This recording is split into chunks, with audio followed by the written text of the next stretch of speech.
How to Think About Weird Things, Critical Thinking for a New Age by Theodore Schick, Jr. and Louis Vaughn, McGrawhill. Forward. Every year in English-speaking countries alone, more than 100 books that promote the wildest forms of bogus science and the paranormal are published. The percentage of Americans today who take astrology seriously is larger than the percentage of people who did so in the early Middle Ages. When leading church theologians, St. Augustine, for example, gave excellent reasons for considering astrology nonsense. We pride ourselves on our advanced scientific technology, yet public education in science has sunk so low that 1/4 of Americans and 55% of teenagers, not to mention a recent president of the nation and his first lady, believe in astrology.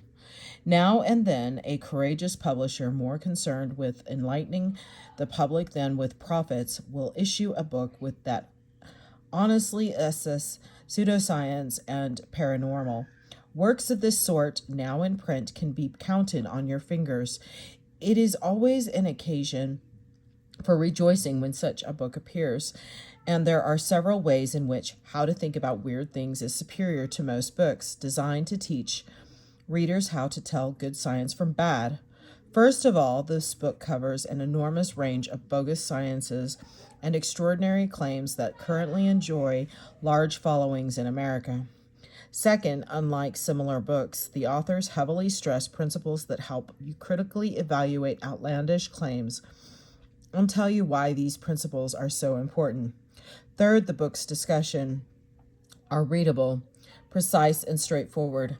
I am particularly pleased by the book's clear-headed assessment of scientific realism at a time when it has become fashionable in New Age circles to think of the laws of science as not, quote, out there, but somehow a projection of our minds and cultures. Yes, quantum mechanics has its subjective tinge. There is a sense in which an electron's properties are not definite until it is measured. But this technical aspect of quantum theory has no relevance on the microscopic level of everyday life. In no way does the mathematical formalism of quantum mechanics imply. Some physicists smitten by Eastern religions claim that the moon is not there unless someone looks at it. As Einstein liked to ask, will a mouse's observation make the moon real? The authors give clear, accurate explanations of puzzling physical theories. Quantum theory indeed swarms with mind-boggling experiments that are not only dimly understood. None of them justify thinking that E equals mc squared is a critical artifact, or that E might equal mc3 in Afghanistan or on a distant planet. Extraterrestrials would, of course, express Einstein's formula with different symbols, but the law itself is as mind-independent as Mars. As the authors say simply, quote, there is a way that the world is, unquote. It is the task of science to learn as much as it can about how the universe, not made by us, behaves. The awesome achievements of technology are irrefutable evidence that science keeps getting closer and closer to objective truth. As the authors tell us, there are two distinct kinds of knowledge: logical and mathematical truth. Statements that are certain within a given formal system, and scientific truth, never absolutely certain, but which can be accepted with a degree of probability that in many instances is practically indistinguishable from certainty. It takes a bizarre kind of mind to imagine that 2 plus 2 could be anything but 4, or that, as the authors put it, cows can jump over the moon, or rabbits lay multicolored eggs. The authors are to be especially cheered for their coverage of unsubstantiated alternative treatments, some of them weird beyond imagining. preposterous medical claims can cause untold harm to gullible persons who rely on them, to the exclusion of treatment by mainstream physicians. The authors are also to be commended for finding colorful and apt quotations from other writers. Bertrand Russell, for instance, gave 3 simple rules for curbing one's tendency to accept what he called intellectual rubbish, unquote. 1. When the experts are agreed, the opposite opinion cannot be held to be certain. 2. When they are not agreed, no opinion can be regarded as certain by non-expert. 3. When they all hold that no sufficient grounds for a positive opinion exist, the ordinary person would do well to suspend judgment. Quote, these propositions seem mild, unquote, Russell added, yet if accepted, they would absolutely revolutionize human life, unquote. I am under no illusions about how effective this book will be in persuading readers to adopt Russell's 3 maxims. I can say that to the extent it does, it will have performed a service that our technologically advanced but scientifically retarded nation desperately needs. Preface. Few claims seem to arouse more interest, evoke more emotion, and create more confusion than those dealing with the paranormal, the supernatural, or the mysterious, what in this book we call, quote, weird things. Although many such claims are unbelievable, many people believe them, and their belief often has a profound effect on their lives. Billions of dollars are spent each year on people and products claiming supernatural powers. Channelers claim to communicate with aliens from outer space. Psychics and astrologers claim to foretell the future. And healers claim to cure everything from AIDS to warts. Who are we to believe? How do we decide which claims are credible? What distinguishes rational from irrational claims? This book is designed to help you answer such questions. Why do you believe in any given claim? Do you believe for any of the following reasons? You had an extraordinary personal experience. You embrace the idea that anything is possible, including weird things. You have an especially strong feeling that the claim is true or false. You have made a leap of faith that compels you to accept the claim. You believe in inner mystical ways of knowing that support the claim. You know that no one has ever disproved the claim. You have empirical evidence that the claim is true. You believe that any claim is true for you if you believe it to be true. This list of reasons for belief could go on and on, but which reasons are good reasons? Clearly, some are better than others. Some can help us decide which claims are most likely to be true, and some can't. If we care to whether any claims is actually true, whether our beliefs are well-founded and not merely comfortable or convenient, we must be able to distinguish good reasons from bad.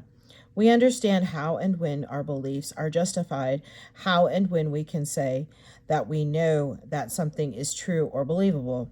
The central premise of this book is that such an understanding is possible, useful, and empowering.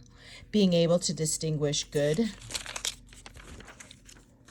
reasons from bad will not only improve your decision-making ability, it will also give you a powerful weapon against all forms of hucksterism. This volume shows you step by step how to sort reasons, how to evaluate evidence, and how to tell when a claim, no matter how strange, is likely to be true. It's a course on critical thinking. Thinking is applied to claims and phenomena that many people think are immune to critical thinking. The emphasis, then, is neither on debunking nor on advocating specific claims, but on explaining principles of critical thinking that enable you to evaluate any claim for yourself. To illustrate how to apply these principles, we supply analysis of many extraordinary claims, including conclusions regarding their likely truth or falsity. But the focus is on carefully wielding the principles, not on whether a given claim goes unscathed or is cut down. Often in the realm of the weird, such principles themselves are precisely what's at issue. Arguments about weird things are frequently about how people know, and if people know, the main concerns of the branch of philosophy called epistemology. Thinking about weird things then brings us face to face with some of the most fundamental issues in human thought. So we concentrate on clearly explaining these issues, showing why the principles themselves in this book are valid, and demonstrating why many alternatives to them are unfounded. We explore alleged sources of knowledge such as faith, intuition, mysticism, perception, introspection, memory, reason, and science.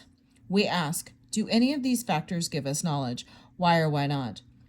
Since we show how these principles can be used in specific cases, this book is essentially a work of applied epistemology.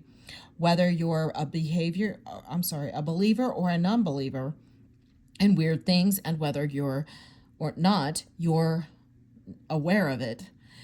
You have an epistemology, a theory of knowledge, if you ever hope to discern whether a weird claim or any other kind of claim is true, your epistemology had better be a good one.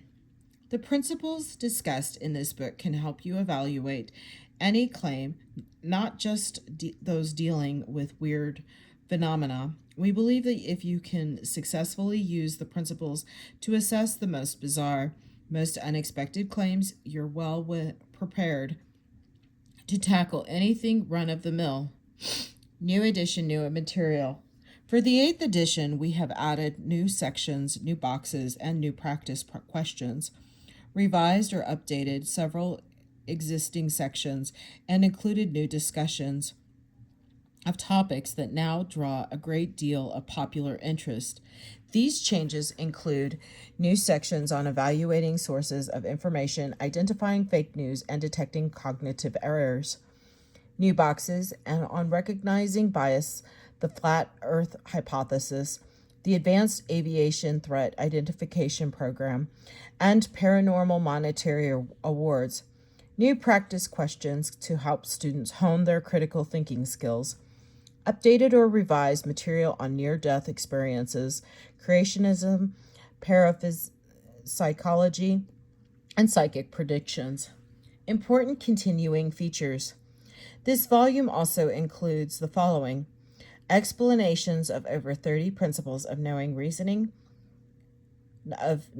reasoning, and evidence that you can use to enhance your problem-solving skills and sharpen your judgment. Discussions of over 60 paranormal, supernatural, or mysterious phenomena, including astrology, ghosts, fairies, ESP, psychokinesis, UFO abductions, channeling, dowsing, near-death experiences, prophetic dreams, demon possession, time travel, parapsychology, and creationism. Details of a step-by-step procedure for evaluating an extraordinary claim. We call it the search formula, and give several examples showing how it can be applied to some popular weird claims.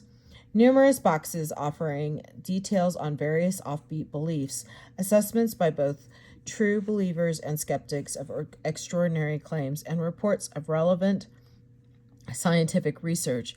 We think this material can stimulate discussion or serve as examples that can be assessed during or using the principles of critical thinking. A comprehensive treatment of different views about the nature of truth, including several forms of relativism and subjectivism.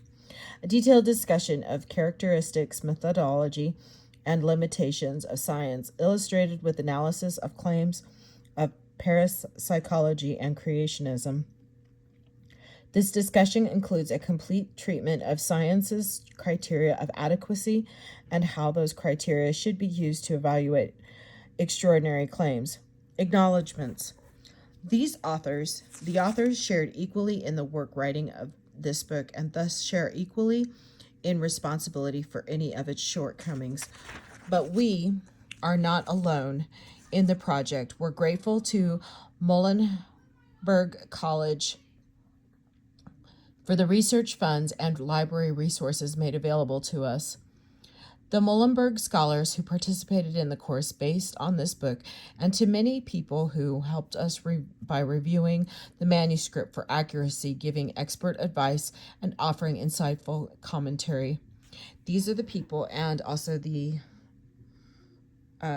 we continue to thank reviewers of the 6th and 7th editions who include. This will be the end of the preface. Thank you.